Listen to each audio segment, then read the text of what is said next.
금요일 새벽 주님께 첫 시작을 드리는 모든 성도 여러분에게 예수님의 사랑과 그 충만한 은혜가 이 시간 나타날 수 있기를 간절히 소망합니다.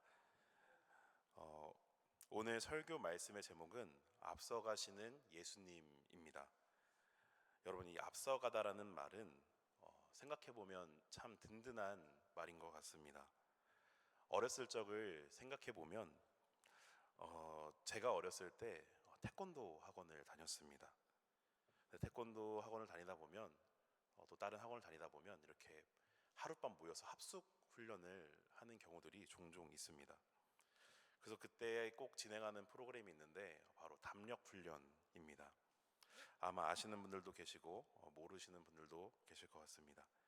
그래서 제가 어릴 적만 해도 이 꼭 아이들의 담력을 길러주겠다고 이렇게 무서운 공간이나 뭐 폐교나 또 이제 공동묘지 같은 곳에 데리고 가서 짝을 지어서 이제 그 일대를 한 바퀴 돌고 오는 그런 시간들이 있었습니다. 그런데 그 어린 마음에 그때가 얼마나 무서웠는지 모릅니다. 애써 친구들도 있고 또 선생님들도 있으니까 당당하고 용기 있는 척은 했지만 심장은 괜히 두근거리고 또 괜히 출발하는 시간을 조금이라도 지체하고 싶어서 막 쓸모없는 질문을 했던 그런 기억이 있습니다. 이제 출발을 해야 하는데 발이 잘 떨어지지 않습니다. 그런데 이때 아이들이 가지 못하니까 선생님께서 함께 가주시겠다고 하며 앞장서서 걸어가 주십니다. 그런데 그때 그 선생님의 뒷모습이 얼마나 이렇게 의지가 되고 또 든든했는지 모릅니다. 그러나 제게 있어서 상황은 크게 바뀌지 않았습니다. 여전히 공동묘지를 돌아야 한다는 그 사실은 변하지 않았고 또 선생님께서 앞서 걸어가 주시고 계시지만 귀신 분장을 한 선생님이 튀어나오지는 않을까, 그것이 너무나도 무섭고 또 어두컴컴한 그 산길이 또 얼마나 무서웠는지 모릅니다. 그래서 여전히 제 마음 가운데는 선생님이 함께 하시지만 두려움이 있었습니다. 그런데 선생님은 아무렇지도 않다는 듯 이미 벌어질 일들을 다 알고 있다는 듯 너무나도 당당하게 걸어가시는 게 아니겠습니까? 그 모습을 보니 선생님이 대단하다 이렇게 느껴지기도 하면서 놀랍기도 하고 또 여전히 제 마음에는 이 두려웠던 그런 기억이 지금도 남아 있습니다. 그런데 오늘 말씀을 보니까 제자들도 그리고 예수님을 따르는 무리들도 비슷한 상황에 놓여 있는 것 같습니다. 예수님께서는 앞서가고 계시지만 예수님을 따르는 이들은 놀라고 또 두려워하고 있다라고 기록하고 있습니다. 왜 이들이 예수님을 따라가면서도 또 놀라고 두려워했는지, 그리고 예수님을 뒤따랐던 이 무리들과 제자들은 어떤 생각과 또 어떤 마음으로 예수님을 따라갔었는지, 이것을 함께 살펴보면서 우리의 신앙을 점검해 보기를 소망합니다. 먼저 우리 32절 말씀을 한 번 더 함께 읽도록 하겠습니다. 32절 말씀 함께 있습니다. 예루살렘으로 올라가는 길에 예수께서 그들 앞에 서서 가시는데 그들이 놀라고 따르는 자들은 두려워하더라. 이에 다시 12 제자를 데리시고 자기가 당할 일을 말씀하여 이르시되. 본문 말씀을 보면 예수님께서 예루살렘으로 올라가시는 길이었다고 합니다. 그런데 본문 말씀을 보면 정확히 구체적으로 어디쯤에 계시는지는 이렇게 명시되어 있지는 않습니다. 그러나 46절, 한참 뒤에 가면 이제 46절 말씀을 보면 여리고에 이르렀다는 표현이 나오는 것으로 보아서 예수님께서는 지금 여리고를 향해서 그리고 여리고 근처에 계신 것으로 우리가 추정할 수가 있습니다. 이러한 사실을 가지고 이 말씀의 상황을 우리가 바라보면 여리고에서 예루살렘으로 가는 것은 남쪽으로 내려가는 일입니다. 그런데 오늘 성경을 보면 올라간다라고 표현이 되어 있죠. 올라간다라는 표현보다는 내려간다라는 표현이 사실은 더 적합한데 왜 올라간다라고 표현을 했을까요? 여러 가지 이유가 있는데 신학자들은 세 가지 이유로 정리를 했습니다. 첫째는 대체로 지방에서 수도를 향할 때는 올라간다라는 표현을 사용합니다. 그런데 예루살렘이 수도였기 때문에 올라간다라고 표현했을 거다라는 이런 추측이 하나 있고요. 그 둘째는 예루살렘의 고도가 굉장히 높았습니다. 여리고는 해수면보다 낮은 해저 약 250m 지점쯤에 있었다고 하고, 예루살렘은 해발 700m 이상의 유다 산지에 위치해 있었기 때문입니다. 세 번째는 종교적인 이유 때문에 그렇습니다. 예루살렘은 하나님의 임재가 있는 그런 성전이 있었던 곳이었습니다. 그래서 예루살렘은 굉장히 거룩한 곳으로 여겨졌죠. 그리고 성경적인 표현을 살펴볼 때 거룩한 곳에 향할 때는 항상 올라간다라는 표현을 사용했습니다. 이 세 가지 이유 중 많은 사람들은 이 세 번째 이유와 연결을 시키고 있습니다. 즉 예수님께서 하나님의 임재의 상징인 이 하나님의 상징적 이런 처소인 성전이 있던 거룩한 예루살렘에서 자신의 몸을 산 제사로 드릴 목적을 위하여 죽음을 향하여 고난의 길을 가고 계시는 거기 때문에 이 세 번째랑 연결시켜 보고 있는 것이죠. 제가 예수님께서 예루살렘에 올라가신다고 이 표현한 것에 대해서 자세하게 설명을 드리는 데는 이유가 있습니다. 바로 뒤따르는 말씀을 보면 이렇게 말합니다. 예루살렘으로 올라가는 길에 예수께서 그들 앞에 서서 가시는데 라고 기록이 되어 있죠. 예수님께서 앞서 가셨다고 말합니다. 오늘 설교 제목도 동일하죠. 그런데 그거 아시나요? 복음서 중에서 유일하게 마가복음에서만 예수님께서 앞서 가셨다라는 표현을 사용하고 있습니다. 왜 그런 것일까요? 이 마가복음 기자는 바로 예수님의 행동과 이 심리를 사실적으로 성경을 읽는 사람들에게 전해주려는 목적이 있었기 때문에 그렇습니다. 앞에 서서 가시는데 여기에 해당하는 단어인 엔 프로아고는 현재 분사 능동태라는 방법을 사용하고 있습니다. 이것을 좀 쉽게 설명하자면 어떤 대상이 직접 그 동작을 주체적으로 할 때 사용하는 방식입니다. 즉 앞에 서서 가고 계시는 이 예수님의 행위가 다른 누군가가 시켜서 하는 것이 아니라 예수님이 자의적으로 행동하고 있음을 강조하기 위해서 마가복음은 이렇게 기록이 되어 있는 것이죠.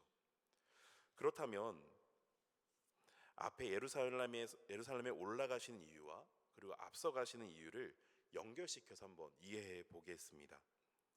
예수님께서 인류를 위해서 대속의 죽음을 당해야 함을 아시면서도 하나님의 말씀에, 하나님의 뜻에 순종함으로 그 고난의 길을 누가 시켜서가 아니라 기꺼이 자신이 자발적으로 걸어갔다라는 것입니다. 무엇을 위해서 그러셨을까요? 나의 영광, 나의 기쁨, 나의 유익을 위해서가 아니라 하나님의 아들이셨던 예수님조차 하나님의 뜻에 분명하게 순종하기 위해서였습니다. 세상은 누구보다 항상 앞서 나가려고 합니다. 꼭 어떤 무슨 목표가 있어서가 아니라 누군가 내 앞에 오는 것을 싫어해요. 항상 제가 먼저 앞에 나가야 되고 내가 항상 앞서 있는 것이 세상에서는 더 나은 삶이라고 보는 것 같아요. 뭐 특별한 경우가 아니라 운전할 때만 봐도 그렇지 않습니까? 아마 여기 운전하시는 분들도 많이 계실 텐데 괜히 운전하다가 누군가 앞에 끼어들고 추월하기 시작하면 왠지 기분이 나빠요. 그리고 왠지 같이 추월하고 싶은 그런 마음이 들 때가 있습니다. 여러분들은 어떠십니까? 무엇을 위해서, 무엇을 향해서 지금 앞서 나가고 계십니까? 세상이 앞만 보고 앞서 나가라는 이유는 비교하는 문화와 또 효율을 중시하는 시스템, 그리고 인정받기 위한 욕구 때문에 그렇다라고 정의가 되어 있습니다. 그래야지만 세상에서 잘 살아간다라는 평가를 받고 그것이 곧 자기의 영광이 되기 때문에 그렇습니다. 누구보다 내가 잘나야 되고 누구보다 내가 앞서 나가야 세상은 잘 살고 있는 삶이라고 바라보는 것 같습니다. 그렇다면 이런 생각을 가지고 야고보와 요한의 모습을 오늘 함께 또 보겠습니다.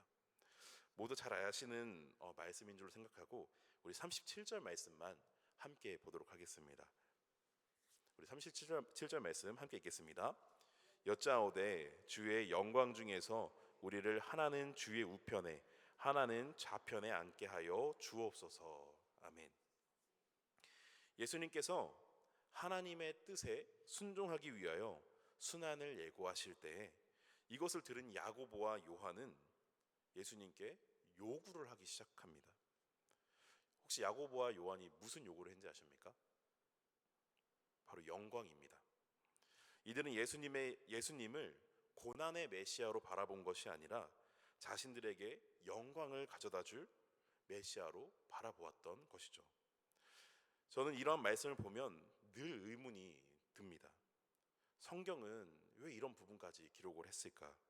특히 예수님의 제자로 알려준 이 12명의 사도들은 성공적인 사역만을 기록해주고 늘 권위 있는 모습만 보여줬으면 독자들로 하여금 더 좋을 것 같은데 왜 이런 이 제자들의 세상적인 면모와 부족함과 영적 무지함을 기록한 것일까? 늘 이런 생각이 듭니다. 그러나 이러한 것들까지 다 기록이 되어 있기 때문에 성경이 진실하다라는 것입니다. 오늘 본문 말씀에서 야고보와 요한의 영적 무지함을 기록한 이유는 굉장히 간단합니다. 그저 사실을 보여주기 위해서입니다. 제가 어렸을 때 예수님이 진심으로 믿어지기 이전에 가장 많이 했던 생각이 무엇인지 아십니까?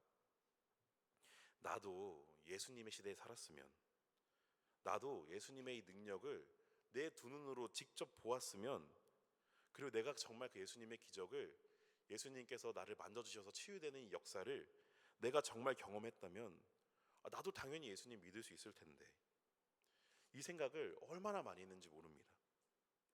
그런데 오늘 말씀을 봐보겠습니다. 예수님과 함께 동고동락한 제자들조차 예수님이 진정으로 어떠한 예수님인지, 또 고난을 받고 죽음으로써 우리를 구원할 메시아인지, 예루살렘에 올라가 새 왕국을 세우고 자신들의 영광을 가져다 줄 메시아인지, 이것을 전혀 깨닫지 못하는 영적 무지함을 보여주고 있습니다. 예수님이랑 같이 살아도, 같이 사역을 해도 예수님이 진정 어떤 예수님인지 몰랐던 것이죠. 왜 그렇겠습니까? 예수님을 분명 따르고 있지만 고난과는 동떨어진 세속적인 영광에만 집착했기 때문에 그렇습니다. 우리라고 야고보와 요한과 다르겠습니까? 우리가 예수님과 함께 동거동락하지는 않지만 또 예수님을 안다고 자부하시는 분들이 분명 이 자리에 함께 계시겠지만, 여러분이 바라보고 있는 예수님은 어떤 예수님이시며 또 여러분은 무엇을 위해서 앞서가고 계십니까? 세상의 영광을 가져다 주시고 또 우리의 삶을 평탄케 하시는 그런 예수님을 기대하고 계십니까? 아니면 하나님의 뜻에 순종하기 위해서 고난도 마다하지 않는 십자가를 짊어지신 예수님을 따라가고 바라보고 계십니까? 지금 이 시간 여러분의 신앙을 점검하면서 우리 38절의 말씀을 함께 읽어보도록 하겠습니다. 38절 함께 읽겠습니다. 예수님께서 이르시되 너희는 너희가 구하는 것을 알지 못하는도다. 내가 마시는 잔을 너희가 마실 수 있으며 내가 받는 세례를 너희가 받을 수 있느냐. 아멘. 여기서 말하는 잔은 1차원적인 의미로는 마시는 그릇을 말합니다.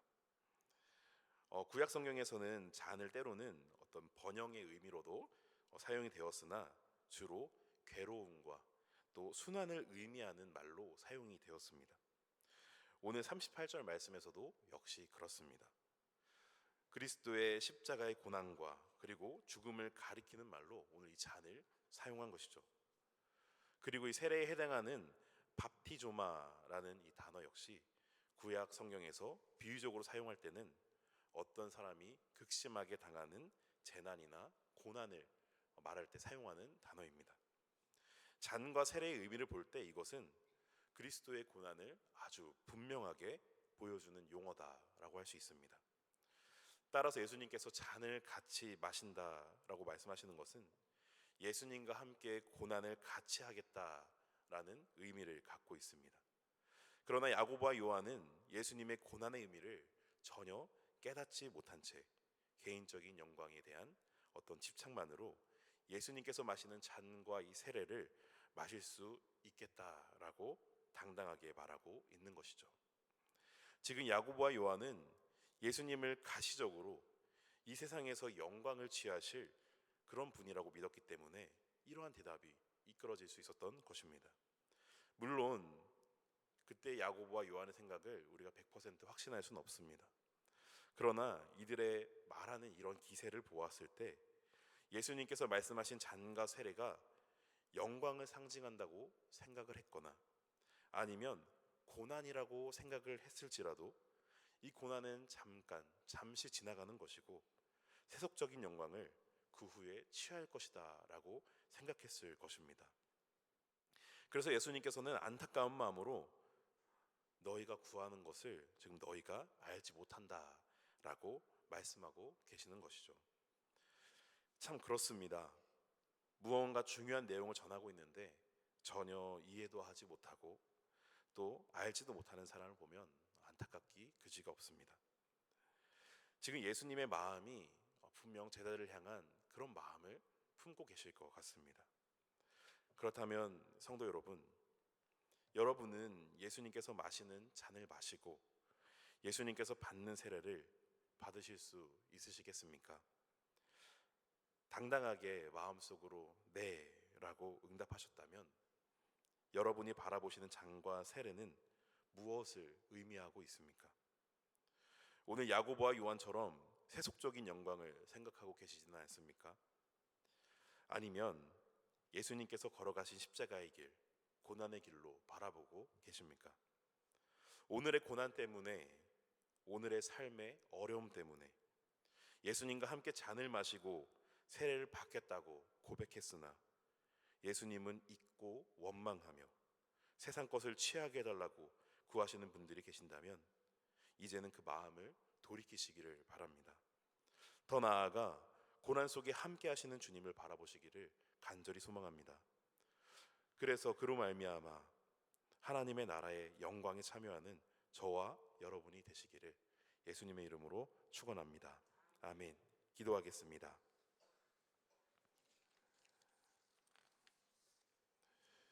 참 좋으신 하나님, 우리를 위하여 십자가를 지시고 앞서가 주시니 감사드립니다. 주님께서는 고난의 메시아로 이 땅에 오셔서 하나님께 순종함으로 십자가의 길을 걸어가셨습니다. 하나님, 오늘 주님께 주시는 이 말씀의 시간을 통해서 우리는 예수님을 어떠한 메시아로 바라보았는지를 되돌아봅니다. 야고보와 요한처럼 주님을 세상의 영광을 가져다 줄 메시아로 바라보았다면 이제는 그 시선과 생각을 돌리게 하여 주옵시고 주님과 함께 고난의 길을 마땅히 걸으며 나를 위한 영광이 아닌 주님을 위한 영광의 삶을 살아갈 수 있도록 주님께서 인도하여 주옵소서. 그러나 주님을 믿고 따른다는 것이 마냥 고난의 길만인 것은 아니라고 또 생각되지 않도록, 늘 고난의 길만 걸어가야 한다고 그렇게 생각되지 않도록 주님께서 주님의 길을 따라 순종하며 나아가는 성도들을 향해 주님께 주시는 그 평안과 놀라운 은혜와 능력을 맛보아 알 수 있도록 주님께서 그들의 삶 가운데에 늘 충만하게 부어 주시옵소서. 이제 삶의 자리로 돌아갑니다. 오늘도 살아내야 할 나의 자리에서 그리스도의 향기를 뿜고 또 나의 십자가를 지고 걸어가는 저희가 될 수 있도록 주님께서 동행하여 주시옵소서. 주님께서 지금도 우리 앞에서 당당하게 걸어가신 줄로 믿습니다. 주님께서 걸어가시는 그 길을 우리가 외면하지 않고 당당한 그 뒷모습을 바라보며 우리 또한 당당하게 그리스도의 길을 따라 걸어갈 수 있도록 인도하여 주옵소서. 감사드리오며 살아계신 예수 그리스도의 이름으로 간절히 기도합니다. 아멘. 하늘에 계신 우리 아버지